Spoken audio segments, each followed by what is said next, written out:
My fiancé's first love suffered from amnesia, stubbornly insisting she and Marcus had never broken up.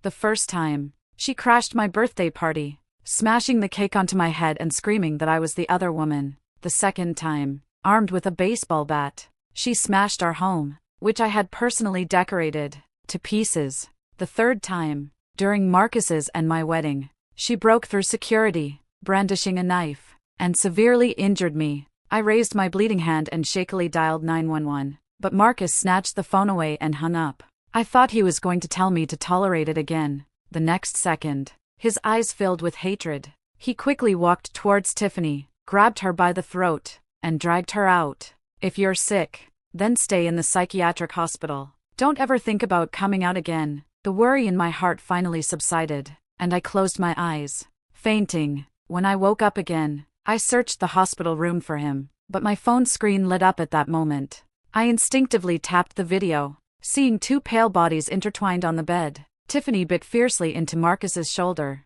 I don't care. You'll be mine forever, even if I don't want you. You can't marry anyone else. Marcus said nothing, only responding to her domineering declaration with more forceful movements. After pleasured moans, Tiffany's triumphant voice followed. If New Year's so-called revenge was just aggressively bullying me in bed, do you think she'd stay with you? Silence. Marcus coldly cut her off. I will never let her know, and I will never break up with her. He grabbed her by the throat again, a strong warning in his eyes. If you dare to lay a hand on her again, don't blame me for confirming your feigned illness and keeping you in the psychiatric hospital for life. Tiffany ignored his threat, her teasing hand grabbing his erection. I don't believe you could be so heartless towards me. Marcus was about to say something more, but her warm lips sealed his words, and intimate sounds once again filled my ears. After a long moment of their intimacy on the phone, I finally regained my composure. It turned out he had known she was faking her illness all along, yet he repeatedly enabled her to hurt me as a way to romanticize their past love. I raised a hand to wipe away my tears and found Marcus's profile picture. Just as I finished drafting the breakup message and hit send, the hospital room door was pushed open. Marcus walked in, carrying a takeaway container. He scooped a bowl of porridge and handed it to me, saying apologetically, I've sent her to the psychiatric hospital and taught her a harsh lesson for you. I gazed at the large, intimate red marks on his exposed neck and let out a bitter laugh in my heart. A luxurious psychiatric ward in a prime location, along with aggressive bullying in bed. His lesson for her was truly brutal and unique. Seeing the breakup message I sent on his phone, Marcus's face instantly tensed. Grace, she and I are long in the past. The person I love now is you. In 7 days, I'll arrange another wedding for you. Marcus leaned down and kissed my forehead. I promise you, she will never appear to disrupt our happiness again. In his expressive eyes, there was a tenderness that had captivated me countless times. But at that moment, I found it utterly false and repellent. I looked at him, shaking my head bitterly. Let's break up. No! Marcus forcefully pulled me into his arms. Grace, trust me. Give me another chance.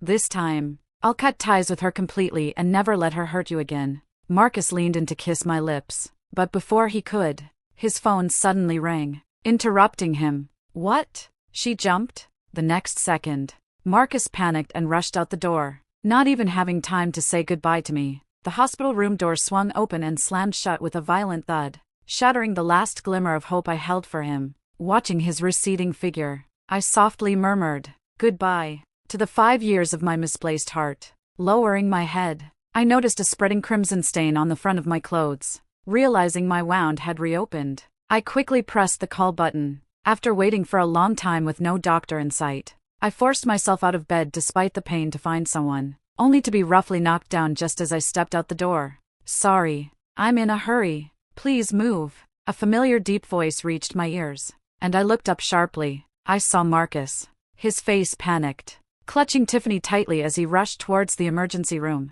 A group of doctors and nurses followed closely behind. Entering the room, I heard one of them grumble as they ran. It's just a simple sprain, but he's acting like her leg is broken. Mr. Marcus is really too concerned about that woman. I heard she severely injured Mr. Marcus's fiancé with a knife and wasn't even prosecuted. He's not just concerned. He practically dotes on her. Listening to the hushed comments and looking at the large crimson stains on the pristine white floor, a dull ache resonated deep within my heart. I gave a self-deprecating smile. How ironic. That I, his fiancé, couldn't even compare to a single one of his ex-girlfriend's toes. Forcing my shattered body and spirit back to the hospital room, I took the gauze from the bedside table and managed to bandage it myself with my one good hand. In the middle of the night, half asleep, I was suddenly yanked out of bed. Marcus, his face anxious, pulled me out of bed and rushed towards the door. Grace, your family has remedies for sprains and bruises. Go and massage Tiffany's ankle for me. She's in so much pain. She can't sleep. Boom! My mind exploded in that instant. I stared at Marcus in utter disbelief. Marcus, I'm your fiancé. You abandoned me to save another woman, and now you want me to massage her? I broke free from his grip and screamed my questions at him. How could you do this? The knife Tiffany stabbed me with was only a millimeter from my heart. Even the doctor said if I had arrived a moment later, I might not have made it. Then, in the corridor, he violently collided with me, tearing my life-threatening wound even wider. The excruciating, bone-deep pain threatened to consume me, but he ignored it, his eyes only seeing his ex-girlfriend, who had sprained her ankle jumping from a waist-high window.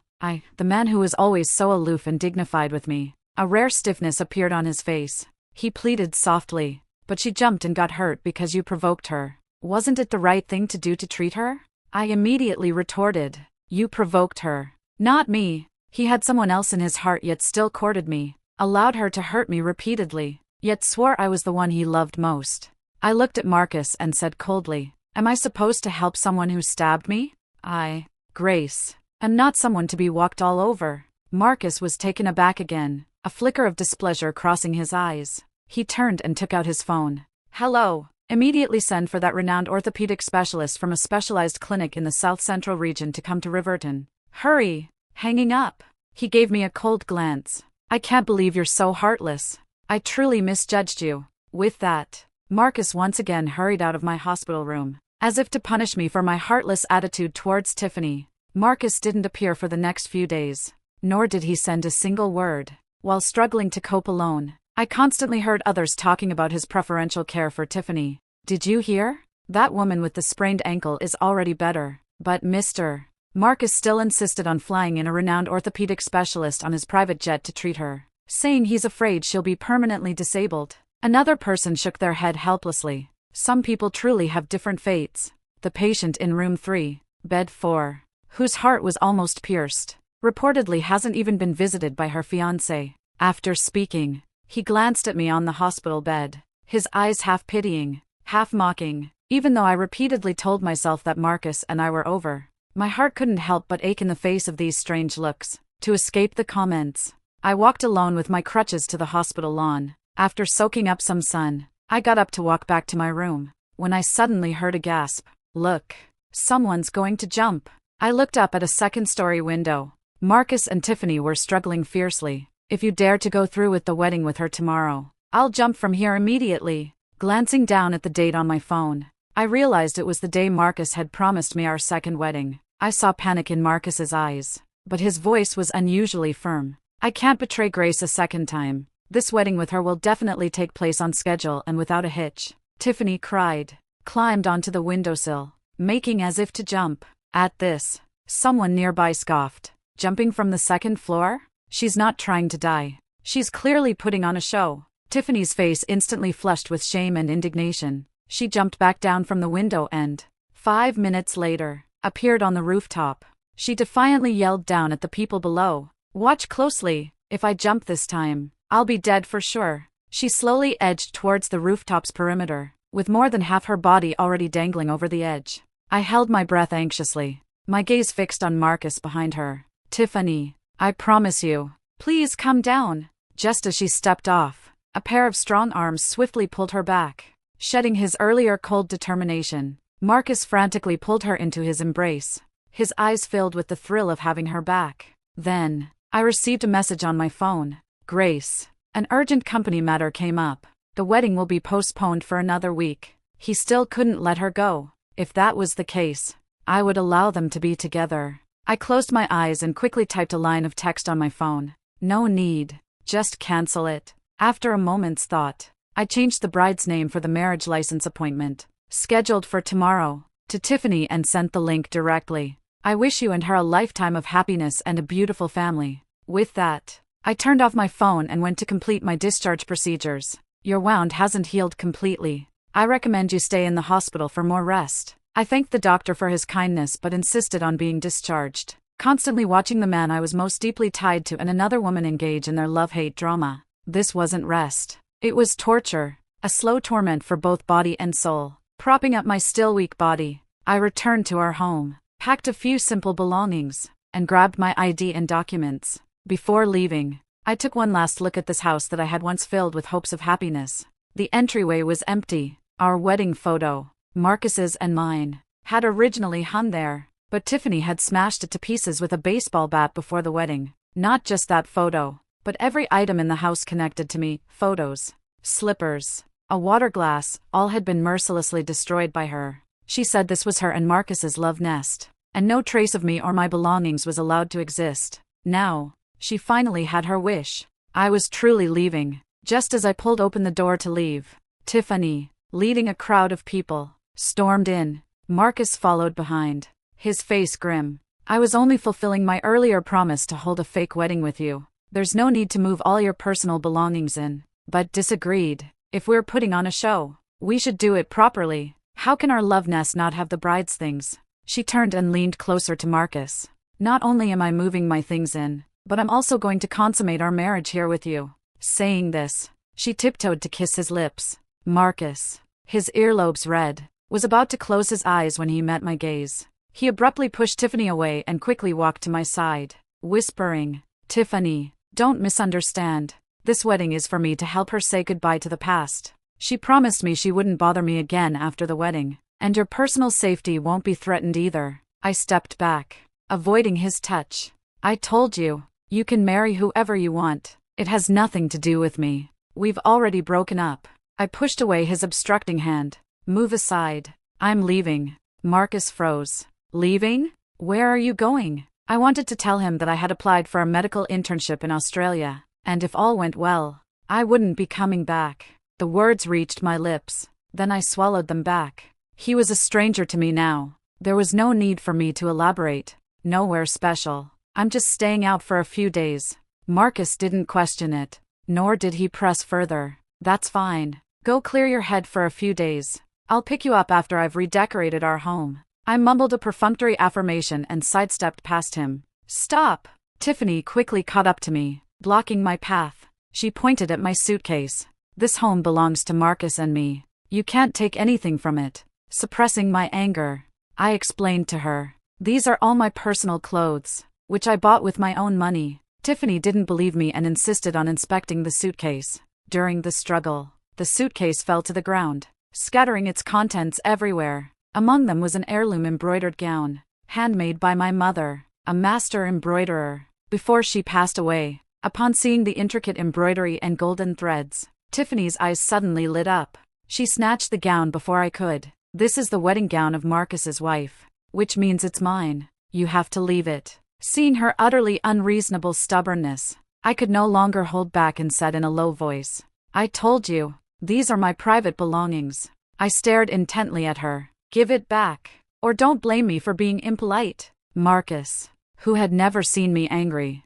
stepped forward to Tiffany. "Listen, give her back that wedding gown, whatever kind you want. I'll have someone make it for you." Tiffany pouted, reluctantly releasing the gown. I reached out to take it. Rip! My eyes widened in horror as I watched my mother's meticulously sewn gown torn in half by Tiffany's brute force. She innocently hid behind Marcus. Her clothes weren't sturdy. "It's not my fault." Marcus was about to plead on her behalf, but I shoved him aside and grabbed Tiffany's hair. Asterisk slap. Slap. Slap. Asterisk after a dozen resounding slaps. Tiffany's face became red and swollen, and blood seeped from the corner of her mouth. My eyes blazed as I looked at her. "You brought this upon yourself, and you owe me this." I tried to hit her again, but Marcus stepped forward, grabbing my arm, and forcefully threw me aside. "Enough! Another hit and you'll kill her." My back slammed hard against the concrete bricks, a sharp pain shooting through me as fresh crimson seeped from my chest again. My wound had reopened. I pressed hard on the wound to stop the bleeding, slowly leaning against a flower bed. Then I noticed red liquid flowing between my legs. Thinking of my period, which had been delayed for over a month, I panicked and shouted at Marcus, "Save me! Save my baby. Ow. My leg is broken again. It hurts so much.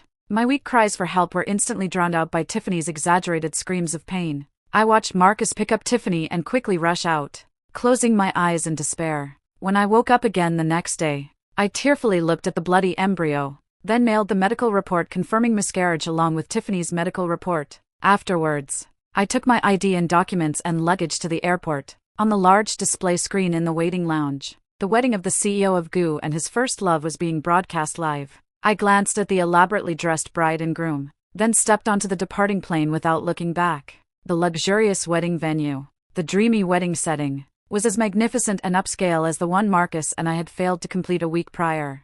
Even the guests were the same ones from before. They looked at the unfamiliar bride, their inquiring eyes filled with suspicion. Huddled in small groups, they whispered, "Didn't he say he was going to hold a makeup wedding for his fiancé? Why is the bride different? And it's the criminal who attacked with a knife last time," an insider said. "I heard she has amnesia and is stuck in the past, unwilling to let go. This wedding is meant to help her officially move on from her past." No sooner had he spoken than someone retorted, "What amnesia? I think she just couldn't stand to see others happy, and this is just a pretext for causing trouble." Oh my goodness, now that you mention it, that does seem to be the case. Exactly. Otherwise, why wouldn't she target the groom? Only the bride? She clearly just wants to steal someone else's happiness. I don't know what Mr. Marcus sees in such a malicious person, to be so captivated that he even abandoned his fiancée. Listening to the unfavorable comments in the crowd, Tiffany wanted to step forward and scold them, but remembering their identities and status, she could only stomp her feet in frustration, turning to look at herself in the mirror, adorned in a designer wedding gown. Her anger instantly dissipated. She raised her hand to adjust her veil, a triumphant smile curving her lips. What did it matter if she had a bad reputation? That woman was still driven away, severely injured and losing her child. Fake amnesia, true malice, it didn't matter. After this wedding today, she would be the legitimate Mrs. Marcus, president of GU. The wedding ceremony was about to begin. Tiffany touched up her makeup one last time and walked out from backstage to meet Marcus. The groom, who should have been waiting for her at the entrance, was nowhere to be seen. A bad feeling flashed through Tiffany. Dragging her wedding gown, she frantically searched the hotel. Finally, in a secluded corner of the hotel, she found him. Unlike her excitement and anticipation, Marcus, in his black suit, had eyes full of loneliness and unease. He threw his cigarette butt on the ground, ground it out fiercely with his foot, and slowly walked over to Tiffany. He told her, "Let's just call off today's wedding. It's too unfair to Grace." Tiffany instantly froze. She didn't understand how the man who had been so worried about her yesterday had changed his mind so suddenly. When she saw the medical report in Marcus's hand, her face instantly turned ashen. She nervously tried to explain. I'm sorry.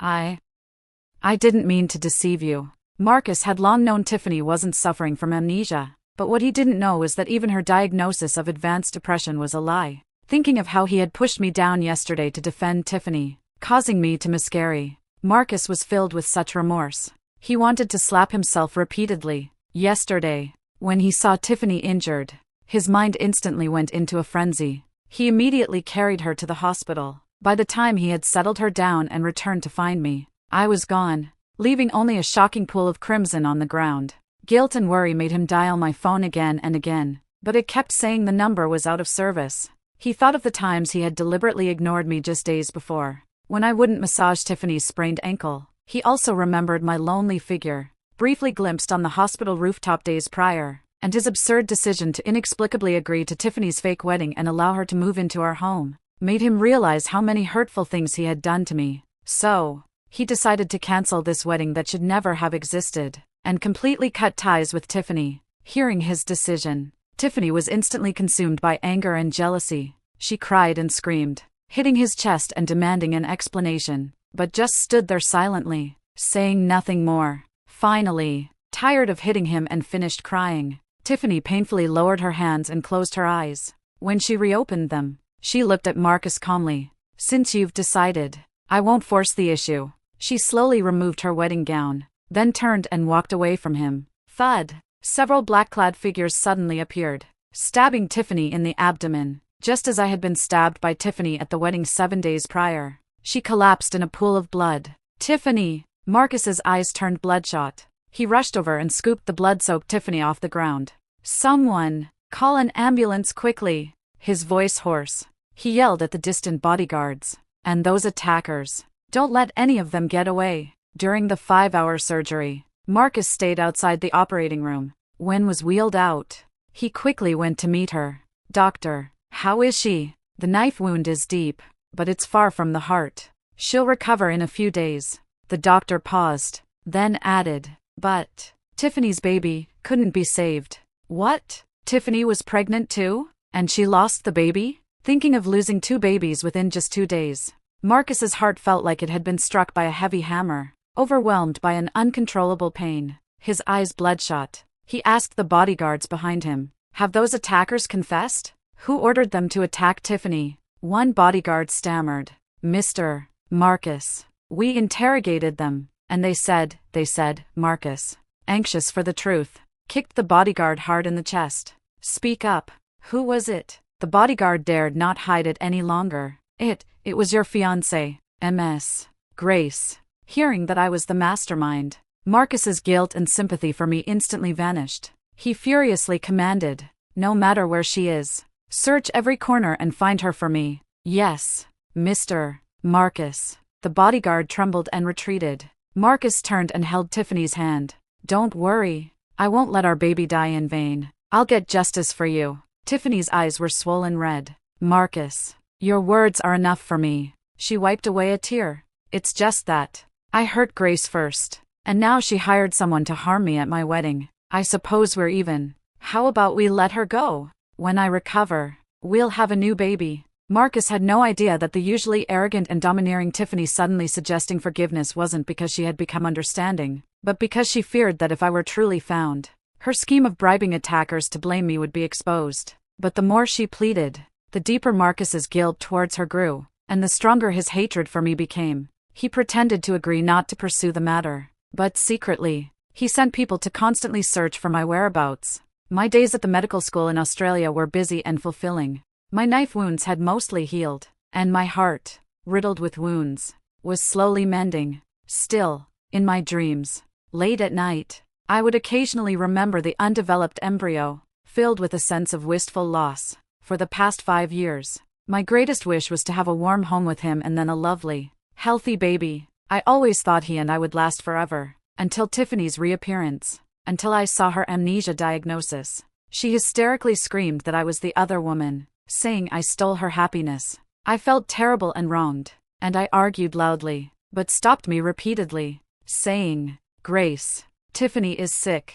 Don't hold it against her. As long as I believe in you, why care what others say? I listened, and I did as he said. I softened all my edges and allowed Tiffany to vent her anger, but I never imagined she was faking it, nor did I imagine her methods would be so cruel and extreme. Most of all, I never imagined Marcus's boundless indulgence towards her. Even after she nearly took my life and caused the death of my baby, Marcus still tipped the scales in her favor. I rubbed my swollen eyes, gazing at the dissipating clouds in the sky, and instantly felt a sense of release. The wrong people are bound to drift apart sooner or later. Marcus and I perhaps shouldn't have been together from the start. Now, we go our separate ways. He doesn't have to waver between Tiffany and me, and I don't have to suffer heartache. This is the best outcome. As for the baby, I raised my hand and touched my abdomen. Rather than being born into a family with disharmonious parents and suffering as I did, it was better to find peace sooner. I put away my melancholy and walked towards the hospital room,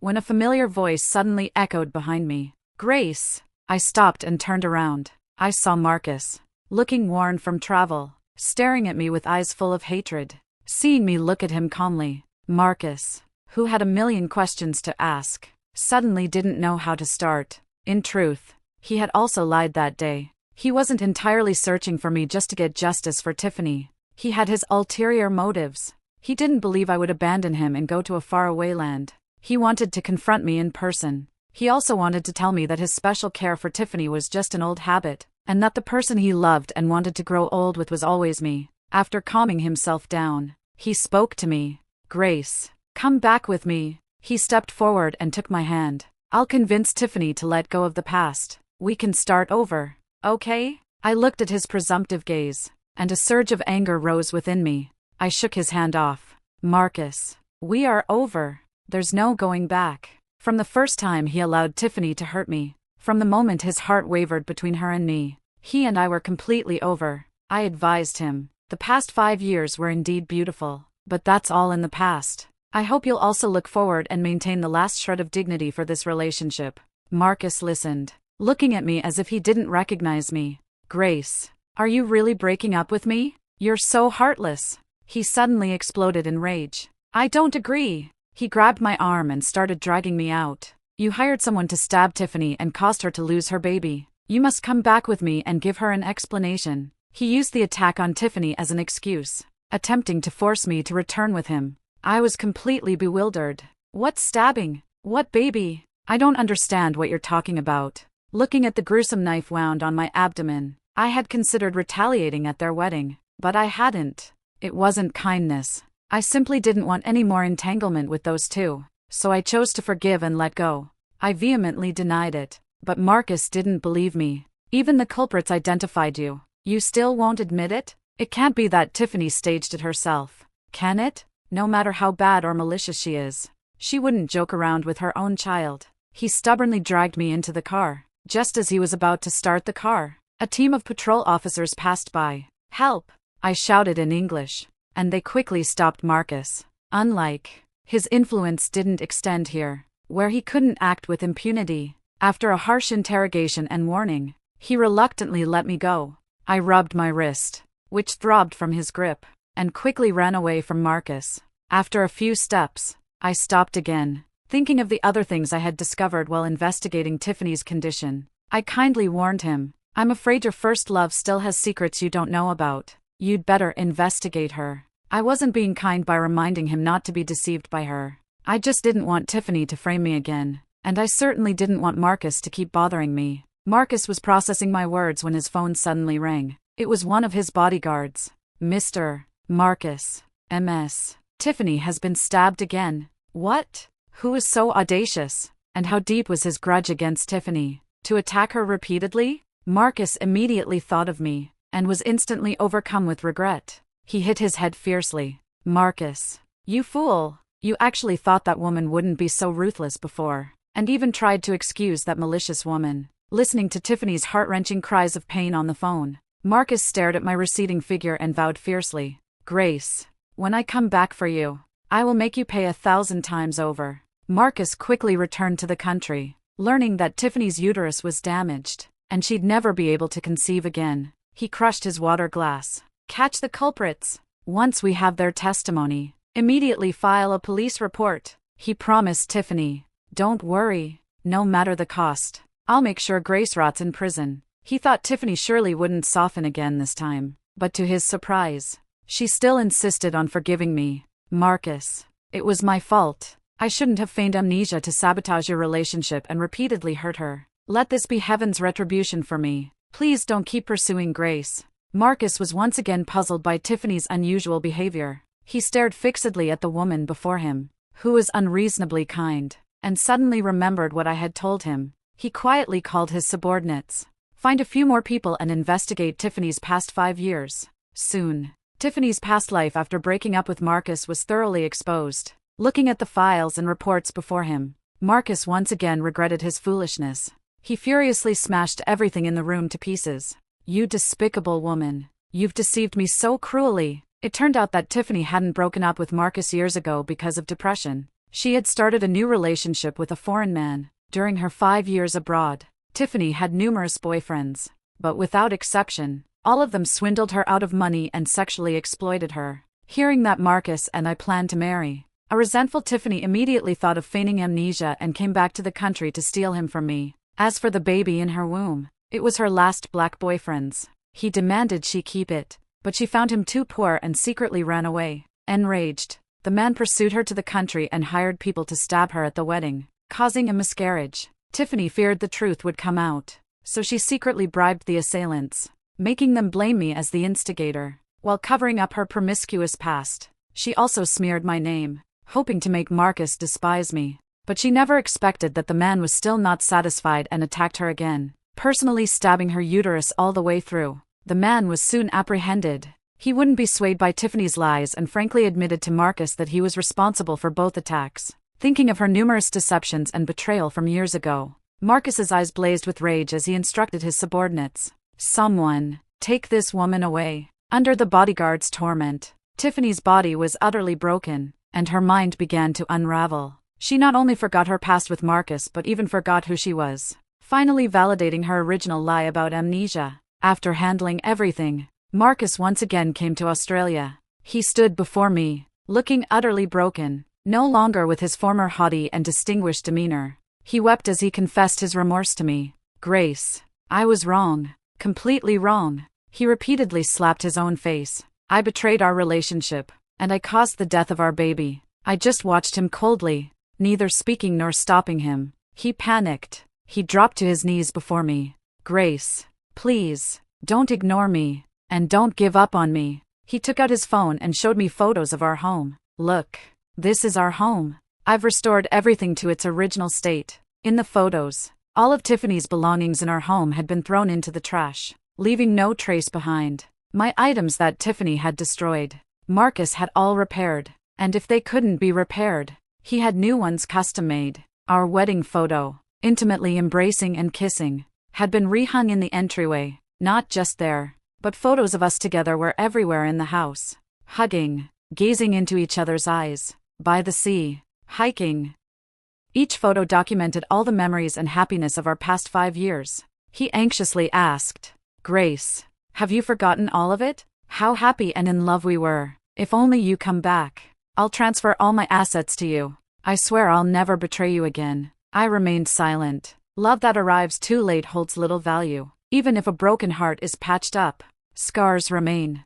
I looked at Marcus, my voice calm. "That's all in the past. I've forgotten it. And you should forget me too." Not far away, Ethan, a man with gentle eyes, was waving at me. I left Marcus, who was sobbing uncontrollably, managed a bright smile, and quickly walked towards him. Even after he knew I had a new relationship, Marcus didn't give up. Every now and then, he'd appear downstairs with flowers. He'd say, "I don't believe any man can remain faithful and never waver." To this day, he never truly believed his indecision between 2 women was a serious mistake. He consistently felt I was making a mountain out of a molehill and being too harsh on him. But months turned into years, 1, then 2, then more. A decade passed. My husband and I welcomed our 3rd child, and our love remained as sweet as ever. Marcus finally believed it. Not all men in this world were as fickle as him. He conceded defeat. After that, he never reappeared. My happy life,